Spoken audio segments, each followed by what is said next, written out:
우리는요, 믿음의 모습들을 가지고 살아가지만 가장 중요한 것은 성장과 성숙이라고 할 겁니다. 자, 교회는요, 승리할 겁니다. 교회는 주님이 오실 그날이 되어지면 하나님의 교회 완성의 모습이 무엇인가를 보이게 될 겁니다. 그런데 그날까지 우리는 끊임없이 해야 될 것이 하나 있다면 성장과 성숙이라는 모습입니다. 성장해야 됩니다. 성숙해야 됩니다. 그런데 이 성장과 성숙을 통해서 뭘 해야 되냐면 하나님의 나라, 하나님의 백성 확장해야 됩니다. 제가 주일 낮 예배 때에 메시지를 선포하고 있는데 중요한 메시지를 몇 가지를 합니다. 하나는 하나님의 나라에 대해서 이야기를 했습니다. 그렇죠? 또 한 번은요, 우리는 그리스도인입니다 라고 말씀을 드렸습니다. 오늘은요, 어떤 이야기를 하려냐면 우리는 그리스도의 지체들입니다 라는 말씀을 하려고 합니다. 이 하나님의 지체들이 하나님의 교회를 섬겨가면서 끊임없이 해야 될 일이 있다면 바로 교회의 성장입니다. 교회의 확장입니다. 교회의 부흥입니다. 우리는요, 확장하고 성장하는 이야기를 하다 보면 너무나 숫자적인 양적 성장에 대해서 이야기를 합니다. 우리가 끊임없이 가져야 할 것은요, 확장이라는 개념도요, 양적 성장의 개념에서 벗어나서 하나님의 내실적인 내면적인 거룩한 그리스도인들 성도들의 신자들이 가져야 될 하나님의 성숙한 모습들을 가지며 그 숫자가 늘어나면서 확장되어져 가는 것들이 우리에게 있어야 되는 거죠. 자, 초대교회가 부흥했습니다. 하나님의 나라 가운데에 초대교회가 하나님의 사도들을 통해서 부흥해갑니다. 3,000명, 5,000명이 부흥해 나가면서 그들에게 어떤 말들이 있냐면 믿는 자들의 수가 더 많고 믿는 자들의 제자의 수가 더 많아졌다라고 표현되어 있습니다. 단순히 믿는 자들이 아니라 제자의 수가 심히 많아졌다라고 표현하고 있거든요. 오늘 우리의 확장은 어디에 이루어져야 되냐면 진정한 그리스도인들, 하나님과의 접붙여서 하나님의 구원의 은혜를 누리고 구원의 확신을 누리고 하나님의 사람으로 믿는 사람들 통해서 확장되어져 가는 것, 이게 우리에게 필요한 거죠. 참된 성도가 많아져야 됩니다. 진정으로 예수를 믿고 예수를 따르는 참된 성도들, 진정으로 참된 성도들이 많아져서 하나님의 교회가 부흥하고 성장해 갈 수 있는 그러한 환경들이 있어야 되죠. 또 우리는 끊임없이 성숙해야 됩니다. 예수를 믿는 사람들의 인격, 인품, 성품, 또 내적인 성장, 성숙, 이러한 것들로 하나님의 교회가 그리스도와 접붙여진 사람들이 많아지고 또 내면이 변화되어져서 성숙한 인품들이 드러날 수 있는 하나님의 교회, 그리스도인들, 하나님의 나라가 확장되어야 되고 성장해 가야 된다는 겁니다. 우리는 다시 한번 고민해 봐야 되죠. 이 땅에 하나님의 나라를 임하게 만들어야 될 백성들이기도 하지만 오늘 우리는요, 이 땅에 그리스도인다운 삶을 살아야 됩니다. 그리고 우리는요, 끊임없이 그걸 이루기 위해서 우리 믿음의 지체들이 해야 될 사명들이 뭐냐면 확장과 성숙입니다. 단순히 양적 성장, 수많은 사람들이 교회에 모인다고 해서 답이 되는 게 아니라 하나님의 성도들이 모여서 거대한 믿음의 동산이 흔들리지 않고 하나님의 은혜 안에서 나가는 겁니다. 이게 우리가 감당해야 될 모습입니다. 담양에도 70개의 교회가 존재하지요. 이 70개 교회가 유기적으로 서로 이 담양 땅에 있는 4만이 넘고 5만이 넘는 이 담양의 국민들을 끊임없이 촘촘하게 영적인 사슬로 우리가 섬겨가며 하나님의 사람들로 성숙되어지고 확장될 수 있는 그러한 유기적인 교회 연합체가 되어져야 되는 거죠. 좀 가슴 아픈 것은요, 교회끼리 싸우는 것도 안 됩니다. 또 교회끼리 경쟁해서도 안 됩니다. 교회는 서로 동력해야 하고 연합해야 되는 겁니다. 그러기 위해서라면 우리가 하나님의 연합과 모습들을 갖기 위해서 끊임없이 뭐가 필요하느냐? 성숙된 그리스도인, 그리고 확장되어져 가지고 있는 그리스도의 모습들을 가지고 있어야 됩니다. 자, 아이가요, 저도 결혼했지만 아이가 결혼하면 하룻밤에 어떻게 만들어지죠? 임신하게 되죠. 임신한 이후에 10개월 동안 엄마의 뱃속에 품고 있습니다.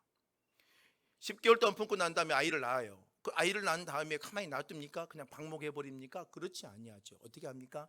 먹이고 입히고 또 가르치고 또 훌륭한 사람으로 만들어내기 위해서 얼마나 노력합니까? 그러면서 아이를 키워냅니다. 장성한 어린이 되게 만들고, 그리고 귀한 아들로, 자녀들로, 딸들로 키워내기 시작하죠. 오늘 우리 그리스도인들도 마찬가지입니다. 교회와 출석해서 끝나는 게 아니라 우리는 끊임없이 뭘 해야 돼요? 성장과 성숙히라는 모습을 만들어내기 위해서 우리는 끊임없이 믿음의 지체들이 연합하고 함께 협력해가며 나가야 되는 거죠. 그런데 왜 끊임없이 성장해야 될까요? 성숙해야 될까요? 교회 목사님 교회 나오면 되지 않아요? 교회 예배 드리고 찬양 드리고 그냥 기본적인 거 할 거 다 하고 또 헌금 생활도 하고 또 교사도 하고 이러면 됐지요. 왜 우리가 끊임없이 성장해야 되는 이 아픔과 고통을 가져야 됩니까? 그것은요, 오늘 본문에 뭐라고 표현하고 있냐면 본문 말씀 한번 보겠습니다. 14절입니다. 14절을 한번 함께 한 목소리 함께 하도록 하겠습니다. 함께 합니다. 이는 우리가 이제부터 어린아이가 되지 아니하며 사람의 속임수와 간사한 유혹에 빠져 온갖 교훈의 풍조에 밀려 요동하지 않게. 왜 성장해야 될까요? 왜 성숙해야 될까요? 우리의 세상은요, 우리를 흔들고 우리를 속임수처럼 우리 혼미하게 빠지며 혼란하게 만들며 또 세상 온갖 교훈의 풍조에 밀려서 우리 요동하게 만드는 환경들이 상당히 많습니다. 이걸 분별할 줄 알아야 되고 판단할 줄 알아야 되고 결단할 줄 알아야 되고 믿음의 모습을 가지고 이걸 돌파할 줄 알아야 됩니다. 그런데 어린 아이들은 어때요? 여러분, 어린 아이의 신앙을 소유하는 사람들은 우리의 믿음의 판단과 결정이 온전치 못해요. 그래서 이런 어려운 상황을 극복해 갈 수가 없어요. 무너져 버릴 수가 있다, 볼 수 있다는 거죠. 그래서 우리의 끊임없이 뭐가 필요해요? 성장과 성숙이 필요하다는 것입니다. 어린아이 같은 모습들을 보십시오. 여러분들 자녀를 키우면 여러분들 자녀들 한번 살펴보십시오. 그들이 자녀들이 좋은 판단을 내린다 할지라도 얼마나 미숙하게 보일 때가 많습니까? 얼마나 의지가 약하고 얼마나 어리석은 모습을 보일 때가 많습니까? 부모의 눈으로 봤을 때 얼마나 잘못된 모습들이 많습니까? 그를 가리키기 위해서 얼마나 노력하고 헌신합니까? 오늘 우리의 신앙이 이런 어린아이처럼 살지 않게끔 하기 위해서 우리는 성장해야 되고 성숙해야 됩니다. 자, 어린아이의 신앙의 모습을 이렇게 설명할 수도 있습니다. 여러분들 세상에 옳지 않는 게 보여요. 이거 옳지 않아. 그런데 이 옳지 않는 걸 알면서도 세상 사람들의 흐름과 세상 속의 풍조와 그리고 사람들의 눈과 시야 속에서 자기의 어떤 의식을 하기 때문에 옳지 않는 것 알면서도 할 때가 너무나 많다는 거죠. 이걸 이겨내야 되거든요. 이걸 그냥 이겨낼 수 있느냐? 아니에요. 성장해야 되고 성숙한 믿음의 모습이 있어야지만 감당할 수 있습니다. 우리 신앙의 모습은요, 우리가 믿음 갖습니다. 우리의 믿음의 모습을 가지고 살아갑니다. 그런데 이 믿음의 모습으로만 사는 것도 아니죠. 믿음과 함께 하나님의 말씀을 배웁니다. 그리고 이 믿음의 말씀과 함께 연합을 되어져서 하나가 되어져서 하나님 믿음의 확신들이 생기게 되겠죠. 이 확신을 가지고 우리가 믿음의 행동을 하고 믿음의 모습을 걸어가고 따라가는 삶의 모습, 이게 바로 신앙인들이 가져야 될 삶의 모습일 겁니다. 여러분들이 가지고 있는 믿음의 지성들이 있습니다. 여러분들이 갖고 있는 믿음의 모습들이 있습니다. 그런데 이 믿음의 모습을 확고하게 세우기 위해서는 끊임없이 뭐예요? 배워야 되고 믿음의 말씀을 들어야 되고 그 믿음의 말씀을 들음으로 통해서 뭐가 생기느냐? 확신이 생기고 믿음의 도장들이 확실히 찍혀서 나를 움직이게 만들고 행동하게 한다는 겁니다. 이게 바로 성장한 그리스도인들의 모습이라는 거죠. 전 여러분들이 이 험난한 세상 가운데 살아가고 이 코로나19를 겪어내면서 우리 믿음의 모습들이 강건해지길 원합니다. 저는 행복한 교회가 믿음의 성도들이 이곳에 오늘 예배 드리는 믿음의 모든 지체들이 확고한 믿음의 확신을 가지며 흔들리지 않으며 나가길 원합니다. 자, 바울이요, 아들 같은 디모데에게 서신을 씁니다. 디모데후서는요, 바울의 서신 13권 가운데에 가장 마지막 서신이에요. 그런데 디모데가 아들 같은 디모데이지만 디모데는 어떤 사람이었습니까? 목회자였습니다. 하나님의 교회를 섬기는 목회자였어요. 바울의 사역을 이어서 함께 할 수 있는 목회자였습니다. 그런데 그 디모데에게 뭐라고 권면하느냐? 디모데가 믿음의 모습을 잘 가지고 있고 믿음의 모습을 잘 살고 있어도 이렇게 권면합니다. 너는 배우고 확신한 일에 구하라. 바울이 디모데가 열심히 하고 있는 걸 알아요. 디모데가 최선을 다해서 감당하고 있는 줄 알아요. 젊은 나이에 목회자가 되어져서 하나님의 교회를 섬기고 헌신을 나가는 걸 알아요. 그런데 바울이 마지막 서신에 디모데에게 권면하는 말이 뭐냐면 끊임없이 배우라는 겁니다. 그리고 그 배움을 통해서 뭘 하라는 겁니까? 하나님의 은혜의 확신, 구원의 확신, 믿음의 확신을 소유하라는 겁니다. 왜 그런 말을 했을까요? 강한 믿음의 목회자의 영성을 갖고 있고 리더자의 영성을 갖고 있지만 힘들고 어려운 사역의 현장 속에 흔들리지 않기를 원했던 거죠. 오늘 저와 여러분도 마찬가지예요. 바울이 디모데에 했던 것처럼 오늘 저와 여러분들의 신앙도 마찬가지입니다. 흔들리지 않기를 원합니다. 끊임없이 주의 말씀을 배우고 여러분들의 신앙에 확실히 거하는 자들이 되시길 바랍니다. 그래서 믿음의 강건함을 가지고 이 땅에 하나님의 성숙된 그리스도인을 살아가고 어린 나이처럼 요동치지 아니하며 풍조에 밀려가는 그런 자가 되지 않기를 주의 이름으로 축원합니다. 그렇다면 그런 믿음의 모습을 갖기 위해서 뭐가 필요할까요? 경험 중요합니다. 끊임없는 여러분들의 영적인 습관 중요합니다. 오늘 우리는 이런 성장과 성수를 하기 위해서 가장 중요한 것은 믿음의 지성입니다.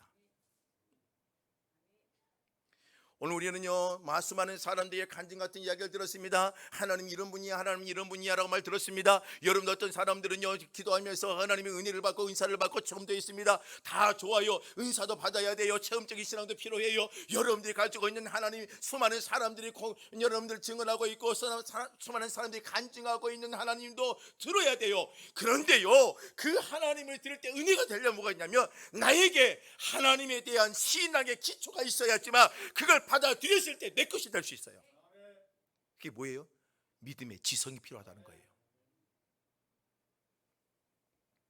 오늘 성경 말씀에 보면은요 13절에 하나님의 아들을 믿는 것과 아는 일이 하나가 되어 하나님의 말씀을 알고 하나님의 뜻을 알고 예수를 알고 주님을 만나고 이러한 것에서 우리 믿음과 하나님의 말씀과 하나가 되어져서 우리의 신앙의 굳건히 세워졌을 때에 흔들리지 않는 겁니다. 자, 이스라엘 백성을 출애굽을 시켰어요. 출애굽을 시켰고 주님께서 무조건 광야에 40년을 막 돌렸느냐? 그렇진 않아요. 주님께서 어디 갔습니까? 3개월 만에 어디에 도착해요? 시내산에 도착해요. 시내산에 도착해서 그곳에 뭘 합니까? 1년 동안에 하나님의 율법 교육을 시켜냅니다. 아니 생각해 보세요. 그냥 하나님이 데리고 가면 돼요. 하나님 끄지고 가면 돼요. 그냥 40년 동안 광야 생활을 하나님께서 보여주시며 만나도 주고 하나님 물도 주고 광야 가운데에 그냥 물도 갈라내버리고 홍해도 갈라내버리고 이것만 보여줘도 교육이 되잖아요. 그런데 가만히 여러분들 출애굽의 역사를 봐보세요. 홍해를 갈라놓고 좀 걸어가니까 물이 없다고 난리고 조금 걸어가니까 먹을 것이 없다고 난리고 하나님의 기적 같은 역사를 봐도 불평할 수밖에 없어요. 뭐가 필요해요? 오늘 이스라엘 백성들에게 필요한 것은 믿음의 지성이에요. 주님이 3개월 동안에 그들이 이끌어가고 시내산에서 율법의 교육을 시켜냅니다. 오늘 우리에게 필요한 게 바로 그거예요. 여러분들 이성으로 이해할 수 없는 게 하나님의 말씀입니다. 여러분들 성경 66권에 이성으로 이해할 수 없는 게 하나님의 말씀이죠. 이 이성으로 이해할 수 없는 하나님의 말씀이 믿어지고 신뢰가 되어지고 힘들고 어렵고 눈물이 쏟아질 때에 무육신이 몸이 아프고 고통스러울 때에 여러분들이 감당할 수 없는 아픔과 늪에 빠져 있을 때에 이 하나님의 66권의 하나님의 이성으로 믿어지지 아니하는 이 하나님의 말씀을 믿고 신뢰하며 일어서는 게 바로 뭐냐? 믿음의 지성이란 말입니다.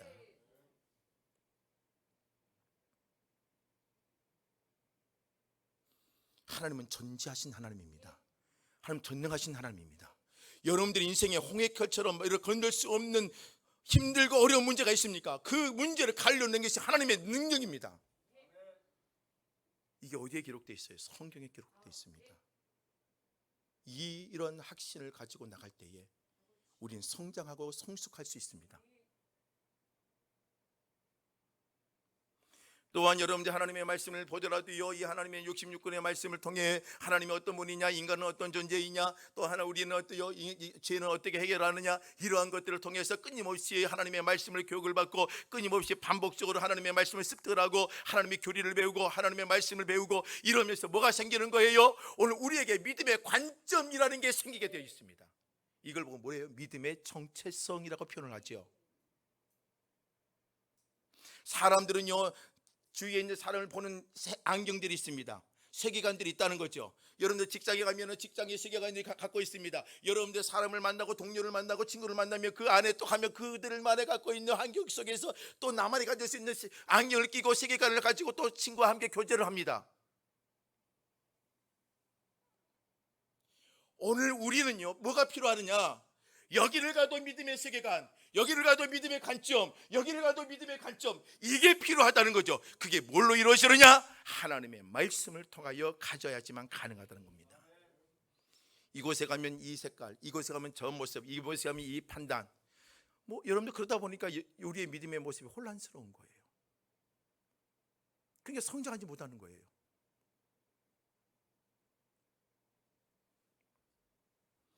오늘 여러분들이 주님을 믿는 것과 주님을 아는 것, 이게 하나가 되기를 주의 이름으로 축원합니다. 여러분 단순히 믿고 예수님 믿습니다, 주님을 압니다, 이게요 동떨어져서 분리돼서 살아가면 안 됩니다. 그냥 교회 안에서는 이 믿는 것과 아는 것이 아름다운 모습을 보이지만 가정에 돌아가서는 이게 되지 않냐고, 일터에 돌아가서 되지 않는다며, 이건 우리는 성장했다 성숙했다 할 수 없습니다. 이건 어린 아이와 같이 세상의 풍조에 휩쓸려 가는 자들밖에 되지 않습니다.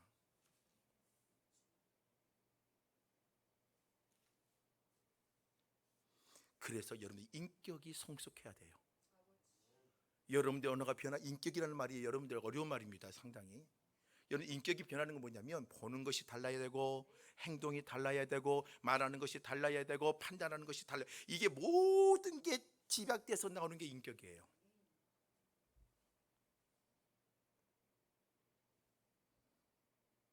그럼 이런 성장과 성숙을 위해서 우리가 어디를 나가야 됩니까? 성장과 성숙을 해서 여러분이 바리새인 되면 안 되죠.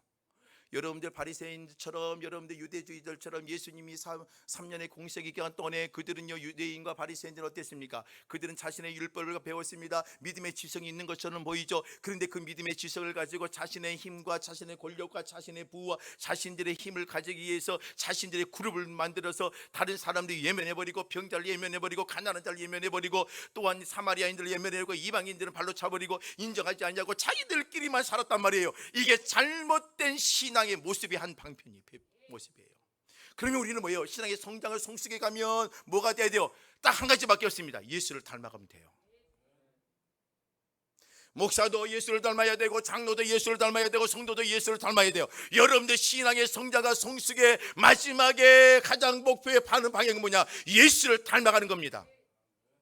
왜 예수를 닮아야 될까요? 자, 예수님이 이 땅에 오셨습니다. 예수님이 신성과 인성을 가지고 오셨다고 하지요. 예수님의 신성, 전지, 전능, 자존, 이런 편재, 이런 모습은요, 우리 인간이 닮아갈 수 없어요. 우리 신이 될 수가 없잖아요. 그런데 예수님은 이 땅에 오셔서 인간의 인성에 대한 모습을 보였어요. 자비, 긍휼, 사랑, 온유, 인내, 이러한 모습들을 우리에게 보여주셨어요. 이 또한도 예수님이 보여줬던 그런 성품들을 닮아갈 수 없어요. 그러나 우리는 닮아갈 수 있도록 우리에게 그런 환경들을 보여주셨고, 이 땅에 오신 예수님을 통해서 그런 모습을 배울 수 있도록 이렇게 환경을 주셨단 말이에요.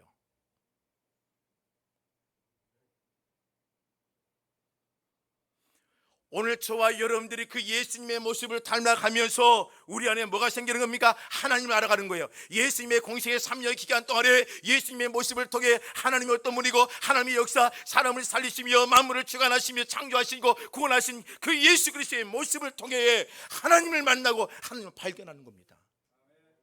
이게 큰 축복이죠.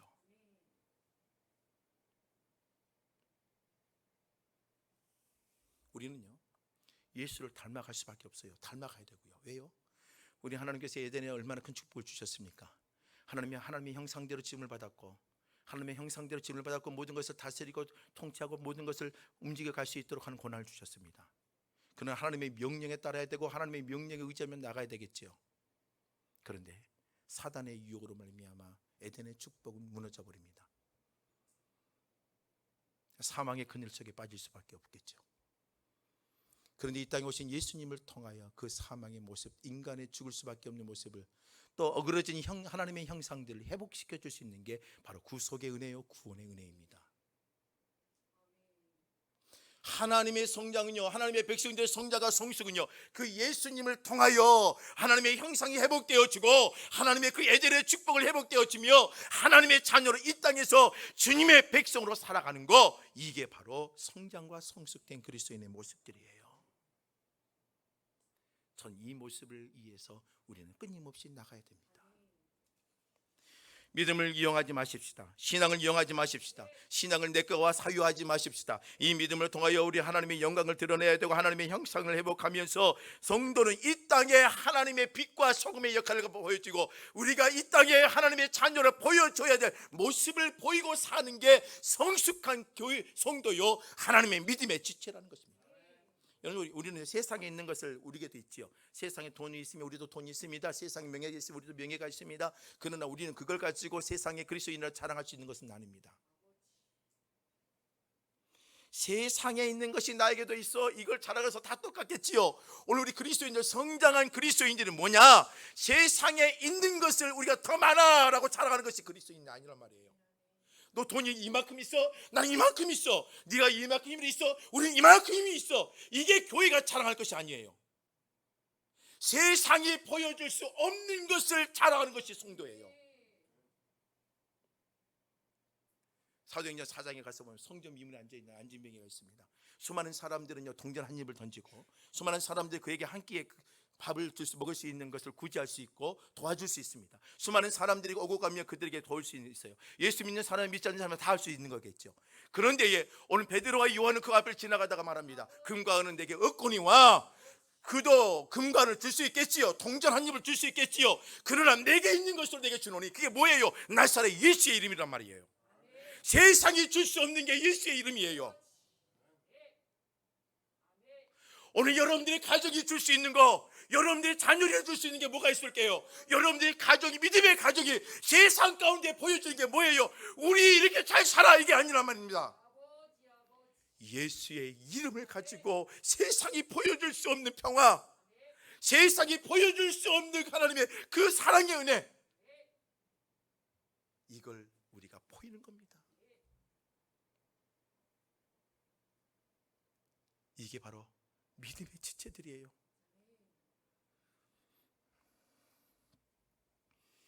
저는 우리 행복한 교회 믿음의 성도들이 그런 성도가 되기를 원합니다. 세상이 보여줄 수 없는 것을 보여주십시오. 세상이 보여줄 수 없는 걸 보여주는 거예요. 우리는요. 세상 사람들이 그 자리에서 주저앉아 버리지만 우리는 주저앉지 않고 그 자리에서 일어서며 승리하는 신앙의 삶을 보여주는 것, 이게 바로 성숙한 그리스도인입니다. 주님을 닮아가는 자들이고 하나님의 형상을 회복하는 자들의 모습이죠. 그럼 이 삶을 유지하기 위해서라면 뭐가 필요할까요?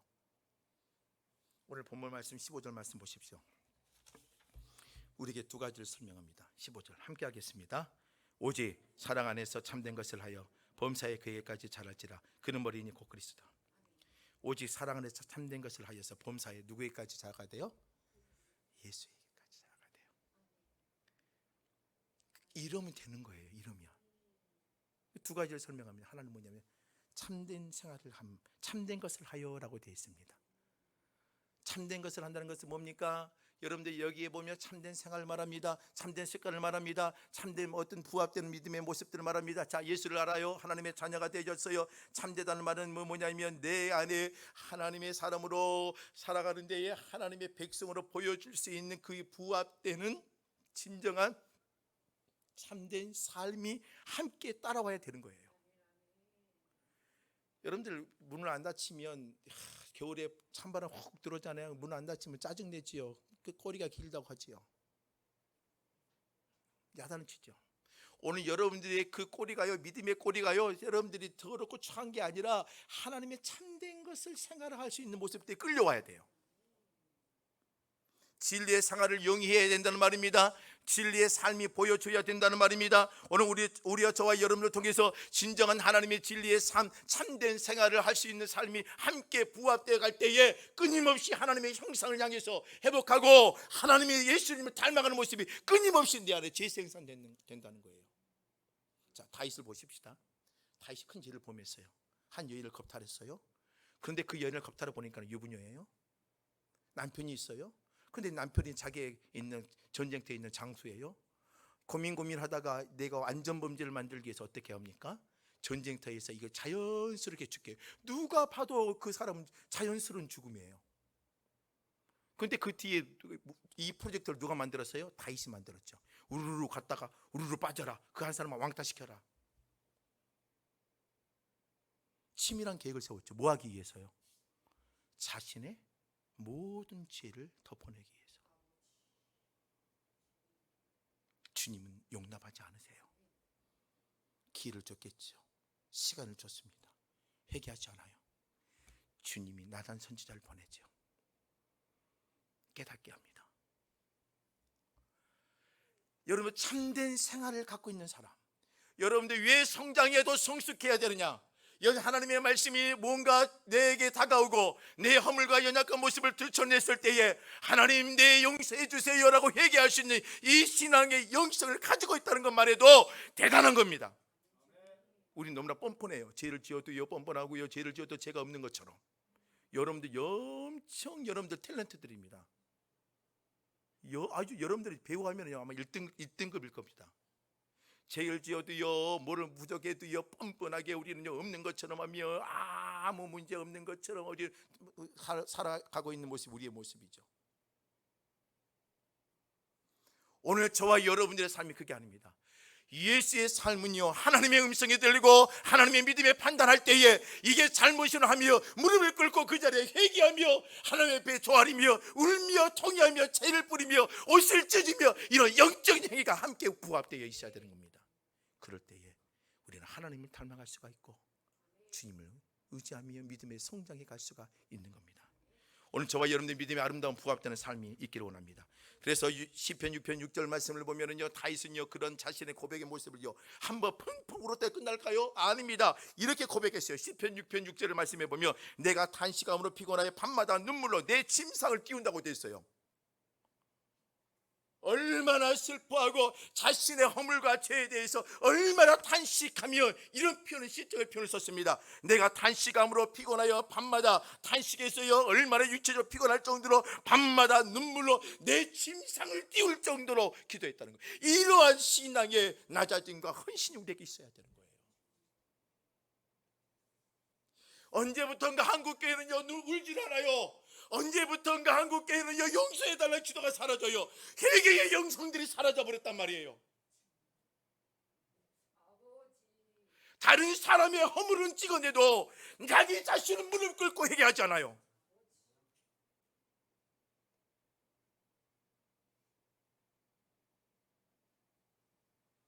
이게 우리의 현실이 되어버렸습니다.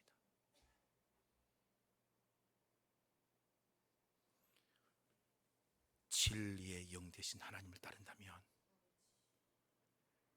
우리는 참된 진리의 생활, 참된 삶이 여러분의 부합되는 성도가 되기를 원합니다. 너무 굳어져 버렸어요.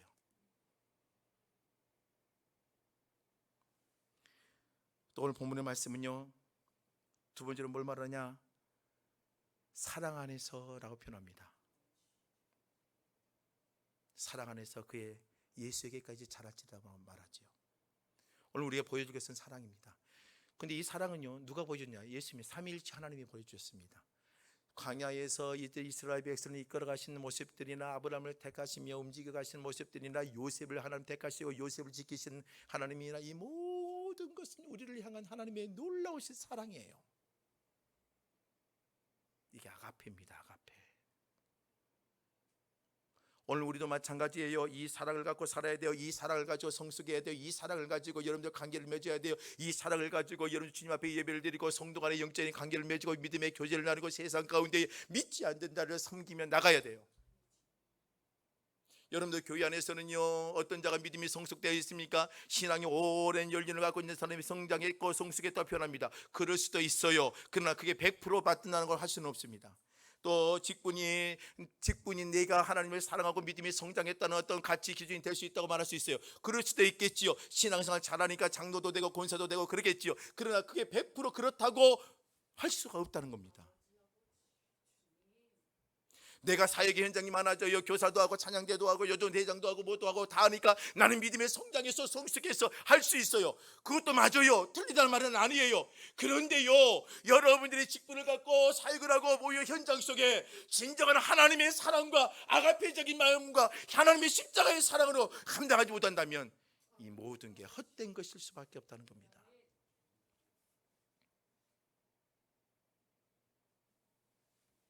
전 여러분들이 이 땅의 진정한 예수님의 사랑, 똑같이 예수님을 믿습니까?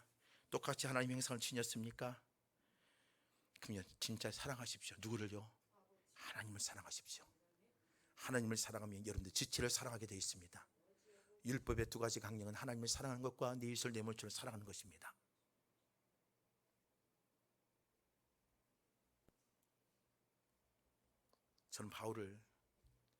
저는 특히 칼빈과 루터를 좋아합니다. 목숨을 걸며 하나님의 뜻을 세우기 위해서 개혁을 했습니다. 얼마나 힘들이 들었을까요? 그런데 목숨을 위협을 받고 힘든 과정에 그들이 종교 개혁을 했던 이유가 뭘까요? 하나님을 사랑했기 때문입니다. 자신의 목숨을 던져가면서까지, 희생하면서까지 할 수 있었던 것은 사랑입니다. 주의 사랑을 깨달았기 때문입니다. 이제 말씀을 정리하려고 합니다. 전 여러분들이 우리와 목회자이든 장로가 되든 저와 우리는요, 이 땅에 하나님의 교회를 세워야 될 믿음의 지체들입니다. 이런 예를 하나 들고 마무리하려고 합니다. 민둥산에 묘목을 심었습니다. 자, 민둥산이에요. 나무가 없어요. 그럼 생각해 보세요. 비가 폭우처럼 쏟아지면 이 산이 어떤 일이 될까요? 흙들이 쓸려 내려오고 산사태가 나겠죠. 이 민둥산에 묘목을 심었습니다. 이 나무들이 처음에는 10년, 20년 지날 때까지는 이 산에, 민둥산에게 많은 도움을 받지요. 땅속에 있는 영양분을 먹고 이 산에 있는 묘목들이 자라기 시작합니다. 10년이고 20년이고 자라나기 시작합니다. 그러면서 무슨 일이 벌어질까요? 처음에는 폭우가 쏟아질 때는 흙들이 쓸려서 내려왔는데 10년, 20년이 지나는데 흙이 내려오지 않기 시작합니다. 그 이유는요, 묘목의 이 산속에 뿌리가 박히면서 이 뿌리들이 서로 얽히기 시작하는 겁니다. 30년, 40년이 지나니까 그 나무가 자라나고 거대한 산을 막 이루었습니다. 민둥산이었던 것이 비가 올 때마다 큰 어려움을 줬는데 어느 순간에는 이 나무가 그 민둥산을 지키는 겁니다. 성도의 지체는 바로 이겁니다. 처음에 이 교회는요, 하나님의 복음을 선포하며 믿음이 있는 자나 없는 자들은 다 몰려들기 시작합니다. 처음에는 이 신앙의 공동체 아래 복음의 은혜를 가지며 복음의 영양분을 먹으며 살아나게 되겠지요. 그들이 처음에는 믿음이 없고 초신자였을 겁니다. 시간이 지나면 지날수록 그들은 어때요? 믿음이 성장하겠지요. 그 다음에 뭐가 생기느냐? 믿음의 뿌리들이 서로 얽히며 서로 믿음의 교제 가운데에 이 공동체 안에 있는 성도들이 서로 하나가 되기 시작하겠죠. 그 순간부터 이 교회는 그 뿌리가 얽혀있는 믿음의 지체들로 통해서 보호를 받기 시작합니다. 우린 그런 믿음의 지체들입니다. 믿음의 뿌리가 얽혀가기 시작하면서 수많은 연약한 자들이 모이고 믿음이 없는 자들이 모여 있을 때에 세상에 거대한 폭풍과 같이 비바람이 치고 큰 폭우가 쏟아져 있을 때에 믿음이 없는 묘목들을 쓸려나갈 수밖에 없어요. 그때 그걸 잡아줄 수 있는 게 뭐예요? 믿음에 먼저 걸어갔던 선배들이 거대한 뿌리와 서로 얽혀있기 때문에 쉽게 쓸려 내려가지 않도록 이 신앙 공동체를 지키는 겁니다.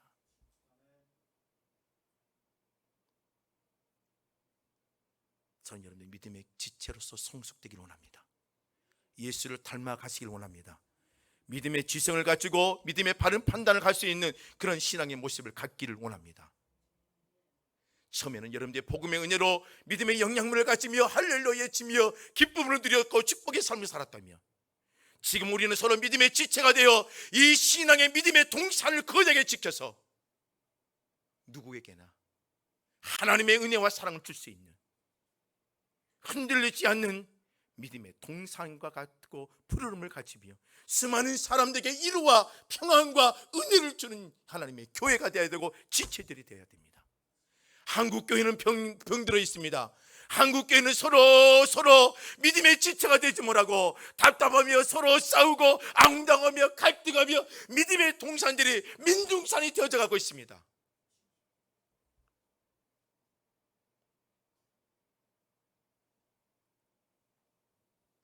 다시 한번 성숙하십시다.